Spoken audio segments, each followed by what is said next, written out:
잘 차려놓은 수학, 맛있게 이해하는 즐거움, 숟가락 락쌤이에요. 자, 오늘은 여섯 번째 강의죠. 연립 1차 방정식에 대해서 알아볼 텐데요. 우리 5강에서 부등식의 활용 좀 다뤘죠. 그쵸? 아마 이해하기 좀 힘들 거예요. 괜찮아요. 알겠죠? 괜찮아요. 그거 어차피 다 안다고 문제 풀 수 있는 거 아니고요. 또 문제를 많이 풀어봐도 되는 것도 아니고요. 이 부분은 오랜 시간을 좀 투자하셔서 활용이란 게 특별한 개념이나 공식이 아니라 우리가 독해를 잘해야 되는구나, 문제를 잘 읽고 그 안에서 우리가 무엇을 구해야 되는지를 잘 알아내야 되는구나를 깨달으셔야 돼요. 시간이 지나면 해결해 주겠지, 아니요, 시간이 지나면 포기를 하겠죠. 좀 각별히 노력 좀 해주세요.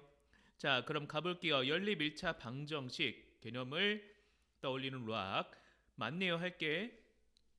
근데 되게 요약해놨어요. 어쨌든 괜찮아요. 미지수가 두 개인 아마 x랑 y로 갈 텐데요. 1차 방정식의 해랑 의미를 파악한 다음에 그 다음에요. 연립 1차 방정식의 해랑 의미, 그래서 둘을 합쳐서 우린 연립 방정식이라 부를 텐데요. 쉽게 보시면요. 1차 방정식 두 개를 합치면은 연립 1차 방정식이고요. 너무 이름이 기니까 연립 방정식이라고 부를 수 있습니다. 자, 미지수가 두 개인 1차 방정식 뭐라고 하면 되냐면 x랑 y를 우리는 대표적인 미지수로 둘 겁니다. 특별한 상황에 따라서 바뀔 수는 있지만 웬만하면 x랑 y로 두시고요. x의 개수 a, y의 개수 b, 그리고 이 친구는 상수항이에요. 상수항. 요렇게 만들어서 좌변으로 죄다 몰았을 때 ax 1차이고 y, by 1차가 되는 미지수가 두 개인 1차 방정식을 말하는 걸 거고요. 해라고 하면요. 이 방정식을 참이 되게 해야 하는데 미지수가 지금 두 개였기 때문에 우리는 x랑 y의 값을 둘 다 구해야 되고요. 순서상으로 x, y로 표현하기도 합니다. 또 방정식을 푼다는 건 해를 모두 구해달라는 뜻이고요. 자, 그러면 미지수가 두 개인 연립 1차 방정식은요. 1차 방정식 두 개를요. 합쳐놓으면 이렇게 한 쌍으로 묶어놓으면 요걸 연립 1차 방정식이라고 합니다. 그러나 연립 1차 방정식이라고 하면 말이 너무 길어서 1차를 생략해서 연립 방정식이라고 부를 거고요. 자, 이 식을 만족하면서 여기에 대입해도 성립하면서 동시에 아래에 있는 식에 대입해도 성립하는, 그쵸? 둘을 동시에 성립하게 만드는 x랑 y의 값을 연립 방정식의 해라고 부르고 푼다는 건 해를 구하는 거예요. 그래서 오늘 배울 내용의 전부라고 보시면 될 거예요. 뭐냐면 가감법이랑 대입법이라고 해서 문제를 푸는 방식이에요. 방법은 간단해요. 일단 가감법을 말씀드릴게요. 자, 가감법은요. 뜻만 보면 어떤 뜻이겠어요? 더하거나 빼는 거예요. 알겠죠? 자, 더하거나 빼서 뭐 할 거냐면 우리가 문제를 풀 때요. 무조건 미지수는요. x, y, z 아무거나 와도 되지만 하나만 남고요. 여기는 어떤 숫자가 쓰여져 있어야 될 겁니다. 이렇게 돼야지만 문제를 풀 수 있어. 그럼 다시 말하면 문자가 하나로 만들어져야 우리는 값을 구할 수 있는 거예요. 자, 이 식을 볼게요. 3x랑 2y, x랑 y 각식마다 문자가 두 개씩 있어요. 이런 못 푼다고요. 그래서 우리는 어떻게 할 거냐면 문자를 하나 없앨 거야. 없애는 방법은 간단해요. 자, 둘 중 하나 개수를 맞춰주는 거예요. 둘 중 하나의 개수를 맞추는 거예요. 만약에 우리가 x의 개수를 맞춘다면 식 전체에다가 3을 곱해야 될 거고요. y에 맞춘다면 2를 곱해야 되는데 나는 2를 곱할래요. 왜냐면 이왕이면 작은 수를 곱하는 게 더 좋으니까요. 자, 그러면 곱하기 2를 해서 써보면요. 2x-2y는 2다가 될 거고요. 그 다음엔 아래 있는 식 그냥 그대로 가져오세요. 위에다 써도 되고 아래에다 써도 마음대로 쓰셔도 돼요. 자, 그 다음 어떻게 하냐면 둘을 더할 거야. 두 식을요 이렇게 더할 거예요. 그럼 어떻게 돼요? y가 사라져요.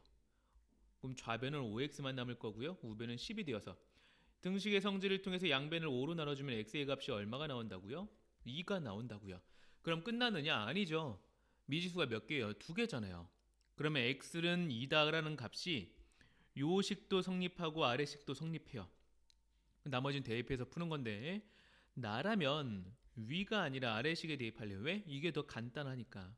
대입해서 여기 써볼게요. 2-y가 1이다. 그럼 마이너스 y가 마이너스 1이니까 y는 1이 될 거고요. 그럼 답은 어떻게 써야 되냐면 해를 다 구해야 끝나는 거니까 x는 2다 y는 1이다 이렇게 써주거나 순서상으로 표현해도 상관없다고요. 요걸 가간법이라고 해요. 더하거나 빼서 식 전체를 더하거나 빼서 문자를 하나로 줄여주는 걸 가간법이라고 하고요. 대입법은 대입하는 거예요. 마찬가지로 문자를 하나로 줄여야 해요. 자, 그럼 나는 이 친구를 이항해 볼게요. 그러면 x는 1 플러스 y가 되네요. 그럼 x 자리에다 뭘 대입하면 되냐면 1 플러스 y를 대입하는 거예요. 여기다가. 근데 항이 하나가 아니라 두 개짜리니까 괄호로 묶어서 대입을 했고요. 풀면 마찬가지로 y가 1이 나왔어요. 요 식에 대입하는 거야. 1 플러스 1이니까 x의 값은 2가 나오게 되겠죠. 자, 가간법이랑 대입법을 풀어내는 방법을 지금 알아봤고요. 개인적으로 웬만하면 가간법을 써주세요. 그런데 만약에 문제에서 식 변형이랑 상관없이 아예 이렇게 나와 있다. 혹은 y가 뭐 x-1이다 이렇게 나와 있다. 이렇게 나온다면요. 우리는 이럴 때는 대입법을 써줘요. 문자는 이렇게 다른 문자로 바꿀 수 있게 아주 깔끔하게 나와 있으면 대입법이고요. 그것 빼고는 웬만하면 가간법으로 좀 해결해 주세요. 자, 의미를 볼게요. 가간법 우리 방금 전에 어떻게 했죠? 이번 경우 더했었고 뭐 경우에 따라서 빼주기도 할 거예요. 문자를 없애야 되니까. 그래서 한 미지수를 없애서 구하는 방법입니다. 그래서 아까도 말했듯이 개수, 절대값이 같게끔 적당한 수를 곱하는데 웬만하면 작은 수를 곱할수록 좋고요. 둘 다 부호가 같으면 빼주고요. 둘의 부호가 다르면 더해서 없애버리면 되겠죠. 그리고 나서 끝난 게 아니라 x를 구했다면 y도 구해줘야 되니까 주어진 식에다가 웬만하면 간단한 식에 대입해서 나머지 미지수를 구하면 되겠다. 자, 대입법은요. 아까도 봤지만 그냥 대입해서 푸는 방식이고요. 웬만하면 괄호로 묶어서 항이 여러 개짜리라면 괄호로 묶어서 대입을 해달라고 했습니다. 근데 평소에 많이 쓰지 마시고 아예 주어진 1차 방정식 자체가 x는 뭐뭐다 혹은 y는 뭐뭐다 이렇게 나와 있을 때 대입법을 쓰시고 나머지는 그냥 가간법으로 풀어주시는 게 시간을 아끼기 좋을 겁니다. 자, 그 다음에 복잡한 식은 언제나 나오게 되어 있어요. 괄호가 있다면 괄호를 분배 법칙을 풀어서 마무리해주면 되겠죠. 이때 만약에 우리가 x를 넣었다면 빼주면 되고요. 그쵸? 이렇게 풀어주면 되는 거고 가간법으로. 분수가 있다면 식 전체의 분모의 최소 공배수, 식 전체의 분모의 최소 공배수를 곱한 다음에 여기서 가간법이나 대입법을 사용해서 또 해를 구해주시면 되고요. 소수가 있다면 여기는 10 곱하면 없어질 거고 여기는요 100을 곱하면 없어지겠네. 얘를 보는 게 아니라 제일 작은 소수가 몇 자리인지를 봐야 되겠죠. 그 다음 마무리해 주시면 되고요. 요걸 조금 주의해서 봐주세요. A는 B는 C다라는 얘기는 셋이 같다는 이야기예요. 근데 우리는 셋이 같다를 갖고 문제를 풀 수 없기 때문에요. 적당하게 둘씩 짝을 지어야 돼요. 근데 뭐라고요? 식은 항상 최대한 간단하게 봐야 된다고요.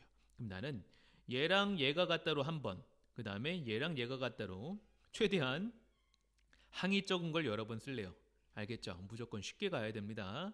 이렇게 문제를 풀어주시면 됩니다. 그러고 나면요. 정리해서도 볼 수 있어요. 괄호가 있으면 분배 법칙으로 괄호 없애고요.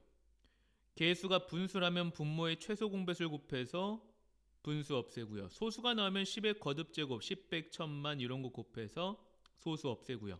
A, B, C면요. 적당한 거 두 개씩 짝을 지어서 연립방정식 만들어 주시면 돼요. 자, 여기까지가 기본적인 내용이고요. 요 두 개 파트, 지금 5번째 이야기는요. 그냥 가볍게 암기를 하시는 게 나을 겁니다. 자, 해가 무수히 많다는 건요. 두 식이 일치한다는 뜻이에요. 무슨 말이냐면 이건 나중에 우리가 1차 함수를 배운 다음에 다시 언급을 할 거예요. 그 전까지는 그냥 이렇게만 보시면 돼요. 자, 아래에 있는 식을 나누기 2를 해보세요. 여긴 곱하기 2로 가기도 했지만 그럼 어떻게 돼요? 여기가 x가 되고요. 3이 되고요. 3이 됐어요. 자, 두 식을 빼볼게요. 그러면 0 곱하기 x 더하기 0 곱하기 y는 0이다가 됐어요. 즉 뭐가 된 거예요? 항등식이요. 항등식은 뭘 대입해도 항상 같잖아요. 그쵸? 그래서 얘는 해가 무수히 많은 거고요. 그걸 우린 좀 빨리 규칙처럼 파악하기 위해서 각 문자의 개수들의 값을 보는 거예요. 그러면 A분의 A, B분의 B, C분의 C가 같아진다면 우리는 무조건 해가 무수히 많다고 볼 수 있고요. 해가 없을 때도 있어요. 자, 얘 2로 나눠볼게요. 여기는 x가 되고 3이 되고요. 4가 됐어요. x랑 y의 조건이 같은데 결과가 달라요. 그럼 둘은 영원히 무언가를 교점을 찾아낼 수가 없는 거예요. 둘이 공통으로 가져갈 게 없는 거예요. 그때는 당연히 둘을 동시에 만족시킬 값이 없을 테니까 해가 없게 되는 거죠. 연립방정식에서는요. 이때의 b도 마찬가지예요. x의 개수랑 y의 개수는 같은데 상수항만 다른 거예요. 알겠죠? 요런 형태가 된다면 되고요. 자, 이유를 설명드려 볼게요. 둘을 빼볼게요. 그럼 0 곱하기 x 더하기 0 곱하기 y가 되는데 여긴 마이너스 1이래. 말이 돼요? 0을 곱하면 0이잖아. 근데 어떻게 마이너스 1이 돼? 즉 만족하는 값이 없다는 거고 해가 없게 된 거예요. 알겠죠? 오늘은 여기까지만 할게요. 가감법 그리고 대입법에 대해서 알고 계시되 웬만하면 가감법을 쓰는 게 더 좋다는 거. 좋다고는 못하겠고요. 더 간단하게 풀 수 있다는 거요. 오케이. 여기까지 할게요.